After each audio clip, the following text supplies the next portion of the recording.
여러분, 돈이 정말 악의 뿌리인가요?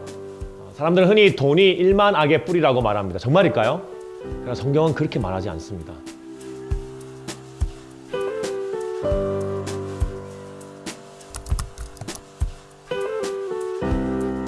디모데전서 6장 10절에 돈을 사랑함이 일만 악의 뿌리가 되나니 이것을 탐내는 자들은 미혹을 받아 믿음에서 떠나 많은 근심으로써 자기를 찔렀도다.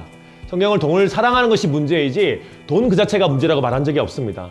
만일 돈 자체가 악하다면 하나님은 다음과 같이 말씀하시지 않으셨을 겁니다. 학개의 2장 8절에 은도 내 것이요 금도 내 것이니라 만군의 여호와의 말이니라. 이 땅의 모든 돈은, 모든 소유는 하나님의 것입니다. 돈 자체는 하나님의 것이고 모든 소유와 돈은 그분으로부터 왔기 때문에 오히려 그 자체는 선한 것에 가깝습니다. 근데 뭐가 문제죠? 돈을 사랑하는 것이 문제라고 성경은 분명히 말하고 있습니다. 메시지 성경에서는 이를 돈에 대한 욕심이라고 표현했습니다. 이처럼 돈은 양면성, 포지티브와 네거티브의 두 가지 어구를 모두 가지고 있습니다. 그럼 먼저 돈의 긍정적인 면을 한번 생각해 보겠습니다. 첫 번째, 인간 세상을 동물과 구분 짓는 아주 훌륭한 발명품이 하나 있습니다. 뭐죠? 네, 돈, 화폐입니다. 돈은 우리가 땅에서 사람들을 유익하게 하는 물건을 생산함으로써 땅을 정복할 수 있게 만들었습니다. 또 돈은 아주 다양한 직업을 만들었습니다. 화폐가 없어서 물물 교환을 했을 때보다 수천, 수만 배 더 광대하게 그 생산의 열매를 누릴 수 있게 됐죠. 만일 화폐 제도가 없다면 다시 모든 사람들이 생존을 위해 농가 밭으로 돌아가고 소와 가축을 기르고 매일매일 달걀로 물물 교환을 했던 생활로 다시 돌아가야 합니다. 또 돈은 아주 편리하게도 다른 용도로 지불될 때까지 어떤 물건의 가치를 잘 저장하고 있습니다. 대단한 변류죠. 그리고 돈의 사용은 시장에서 비교 가치의 기준이 되고 물건의 교환을 더욱 공정하게 하고 폭넓게 덜 낭비적으로 만드는 효과가 있습니다. 이처럼 돈은 매우 유용하고 훌륭한 도구임이 분명합니다. 그러므로 우리가 돈을 발명하여 사용하도록 배려하시는 하나님께 감사하는 것도 당연하죠. 이 땅에서 선한 청지기의 사명을 잘 감당하려면 돈을 지혜롭게 사용하고 관리해야 합니다. 하나님이 우리의 소유를 통해서 그분을 영화롭게 하라고 우리에게 그것을 맡겨주셨습니다. 그래서 우리는 그분 앞에서 청지기입니다.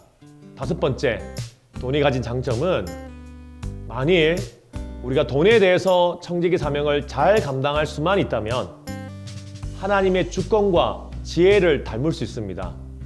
예를 들어 우리가 우리 자신의 필요를 정직하고 성실하게 창의적인 일을 통해 보상을 통해 채움으로써 다른 것에 의존하지 않는, 사람에게 의존하거나 다른 것에 의존하지 않는 하나님의 자주성과 독립성을 닮을 수 있습니다.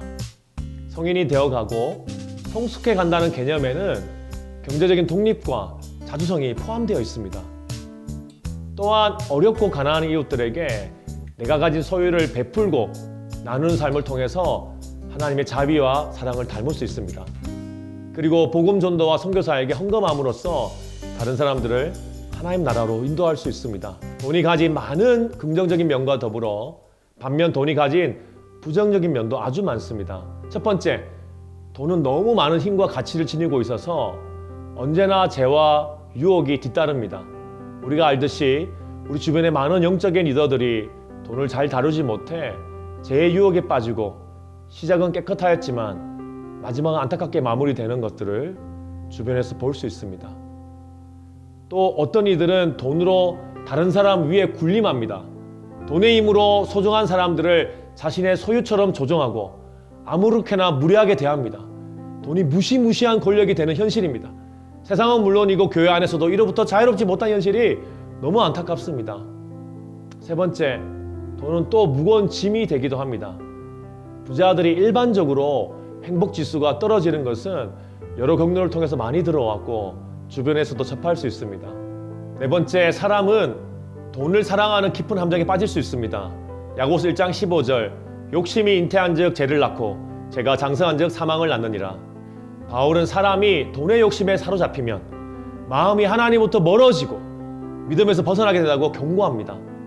마태복음 6장 24절에서 예수님도 다음과 같이 경고하셨습니다. 한 사람이 두 주인을 섬기지 못할 것이니 혹 이를 미워하고 저를 사랑하거나 혹 이를 중히 여기고 저를 경히 여김이라. 너희가 하나님과 재물을 겸하여 섬기지 못하느니라. 지금 우리가 살고 있는 세상 속에서 우리 삶에서 하나님을 가장 잘 대체할 수 있는 하나를 꼽으라면 저는 돈이라고 생각합니다. 개인의 주인도 돈이고 가정의 주인도 돈이고 국가의 주인도 돈이고 교회의 주인마저도 그리스도가 아닌 돈인 경우가, 그리고 부자들이 교회 안에서 주인 노릇하는 것을 주변에 자주 볼 수 있습니다. 돈은 사람의 주인이 될 수 있고 사람은 돈의 종이 될 수 있습니다. 사람이 부자의 종이 되므로 돈의 종이 됩니다. 돈은 하나님의 자리를 차지할 수 있고 돈은 사람에게 우상신이 될 수 있음을 잊지 말아야 합니다. 예수님은 또 돈을 선한 곳에 사용하지 않고 지나치게 축적하는 행위에 대해서 다음과 같이 말씀하셨습니다. 마태복음 6장 19절에서 21절. 너희를 위하여 보물을 땅에 쌓아두지 말라. 거기는 좀과 동독이 해하며 도둑이 구멍을 뚫고 도둑질하느니라. 오직 너희를 위하여 보물을 하늘에 쌓아두라. 거기는 좀이나 동독이 해하지 못하며 도둑이 구멍을 뚫지도 못하고 도둑질도 못하느니라. 내 보물이 있는 그곳에 내 마음이 있느니라. 여기서 잠깐 기독교인들이, 교인들이, 교회 리더들이 왜 돈에 대해서 균형 잡힌 사고를 하지 못하는 것일까요? 그것은 기독교인들이 가진 이원론적인 세계관 때문입니다. 이원론이란 쉽게 이야기하면 세상을 둘로 나누는 겁니다. 어떤 것은 거룩하고 어떤 것은 거룩하지 않다는 것으로만 생각하여 둘을 나누는 흑백의 사고방식입니다. 예를 들면 교회 와서 헌금하는 것은 성스러운 것이고 그 돈으로 시장에서 물건을 사는 것은 별로 성스럽지 않은 세상일로 생각하는 것. 이렇게 우리의 삶의 영역을 세상에서 하는 많은 활동을 성스러운 것과 속된 것으로 나누는 것이 이원론적인 사고입니다. 하지만 성경은 그렇게 이야기하지 않습니다. 성경은 겉으로 드러나는 것이 거룩하거나 속된 것이 아니라 사람이 어떤 마음으로 그 일을 하는지에 따라서 거룩하거나 속되다고 말합니다. 어떤 사람이 진심으로 헌금을 내는 것, 그것은 성스러운 것입니다. 근데 헌금을 내면서 목사님이, 장로님이 내가 건축 헌금을 얼마나 하는지 볼지도 모르니까 많이 내야지 하고 생각한다면 그것은 매우 속되고 거룩하지 않은 것입니다. 성경에서 이야기하는 세계관을 분명하게 우리는 이해해야 합니다. 성경은 어떤 행위 자체가 속되다 혹은 성스럽지 않다고 얘기하지 않습니다. 그것을 어떤 자세로 어떤 마음으로 하는지를 중요하게 여깁니다. 돈은 그 자체로 양면성을 모두 가지고 있습니다. 하나님을 영원하게 할 많은 기회를 제공하기도 하고 우리의 마음과 믿음을 하나님으로부터 멀어지게 하는 역할도 할 수 있음을 잊지 말고 자신의 소유가 우리의 기준에서, 그리고 세상의 기준에서 많든 적든 하나님 앞에서 깨끗하고 정직하게 성실하게 관리하고 사용하는 참된 청지기들이 되기를 소망합니다.